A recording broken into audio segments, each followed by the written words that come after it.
I would say that Olivia is brilliant. She's full of life. She's energetic. She doesn't let anything get her down. She's brilliantly beautiful and brilliantly smart and brilliantly devious. Sometimes she throws temper tantrums because sometimes she doesn't get her way or she's annoyed. It has to be Olivia's way or no way, practically.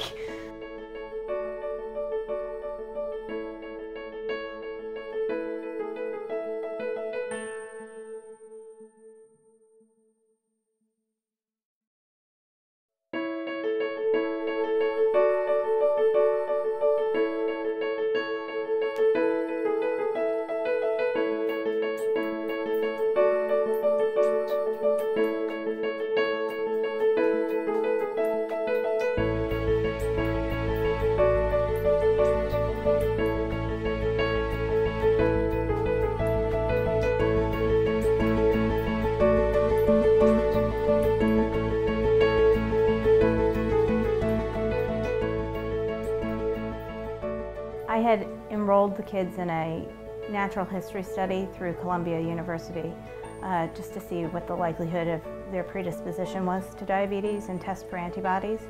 And Olivia was positive for all of the antibodies. And they called and said, you know, Sarah has no matching antigens in this genetic test, but Olivia matches every single one.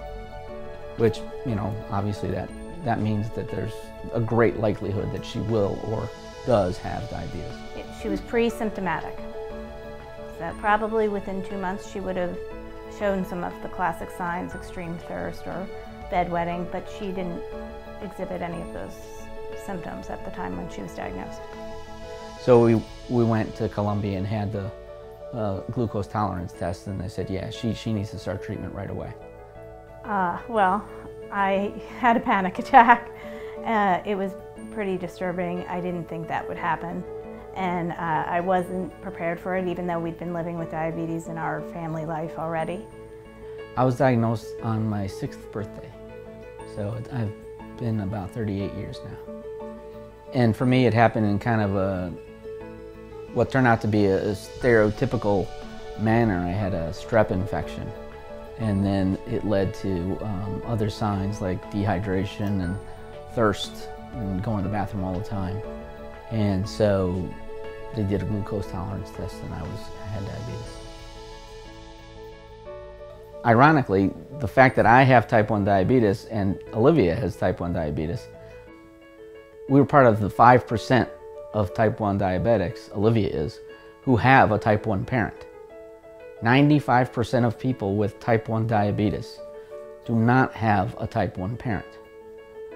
Type 1 is not a hereditary disease. So it's really the rest of the world who should be getting tested, not the diabetics, statistically.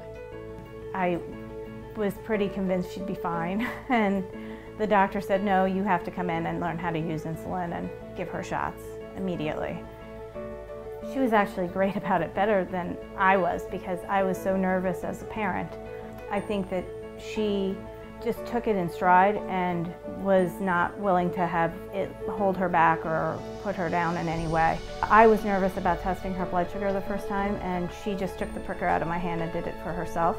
And for the first probably 6 months, she did it entirely by herself. At 4 years old, she was really assertive about it and aggressive about managing her own diabetes. And she really, I think the fear of what it would feel like if I pricked her finger was more than just knowing when to anticipate it if she did it. She also took her shots by herself very young. She was diagnosed in December, and by March she was giving her own injections with syringes. They give you a teddy bear at the diabetes center that has patches in all the places that you can do a shot. Your thighs, back of your arms, your belly. And so she practiced for a while on her teddy bear, and then she started giving her own injections pretty early on.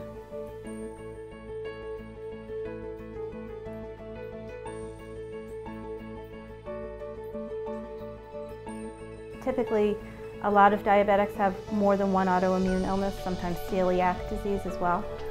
In Olivia's case, she has Hashimoto. So the first thing she does every morning is take Synthroid, which is a hormone replacement drug that needs to be taken on an empty stomach. And then she tests her blood, which she'll do probably 10 times throughout the day. Oh, well, there's a little can of strips, and you put it in the meter. And you prick yourself, and it makes a little hole.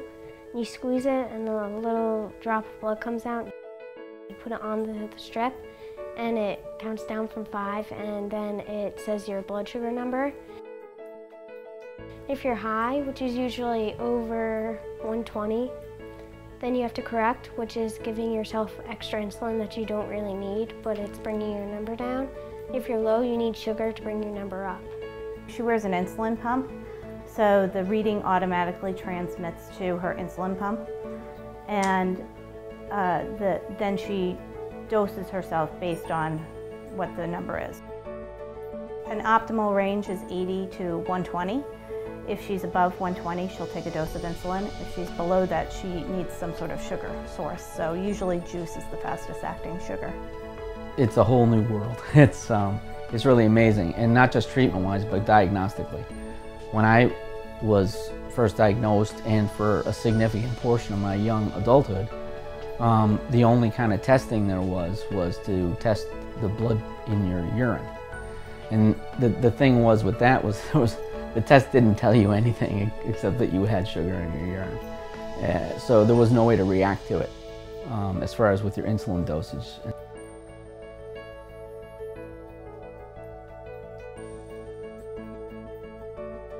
Diabetes, I always kind of say that it's like a 18-wheeler truck driving around inside your body, running into stuff.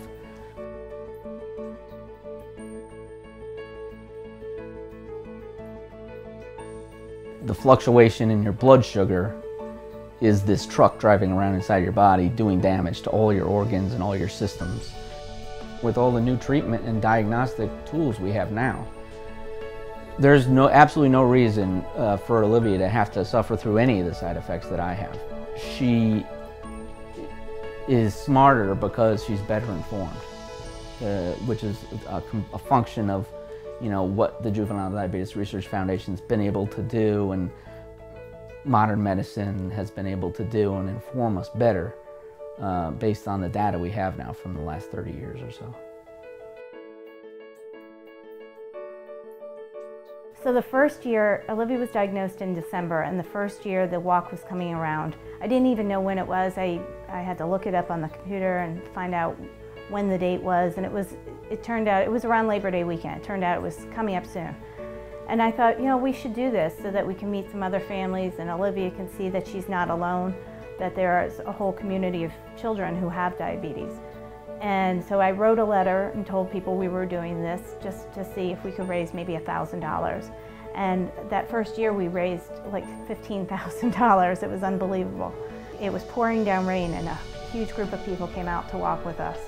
So the second year we were really gung-ho. We got our act together. We printed t-shirts and we made it a whole campaign to get the community involved, and almost 80 people came out that day to walk with us on our second year, and we raised a lot of money the second year too. So altogether, this will be our 6th walk, and we've raised a little over $100,000 in that time. JDRF is really good that way in general because overall their organization donates like 84 to 86% of everything of all their income goes to research, which is really high, for any charity. It's one of the best ratios of income to donation that there is. I feel like the walk sneaks up on us and then all of a sudden it's the holidays, and I always feel like I haven't adequately thanked everybody who's participated every year. I always feel so indebted to the people who show up every year, who participate, whether they can't give one year, whether they give $5 or $500. It's always amazing, and the show of support is really what it's about, because Olivia feels surrounded by people who are trying to solve this and cure this and help her achieve that goal. You make it all happen. You make the whole thing possible. Without the donations and our friends and family, and all the teachers who show up and Olivia's friends and Sarah's friends, we wouldn't have it. And so thank you, thank you, thank you.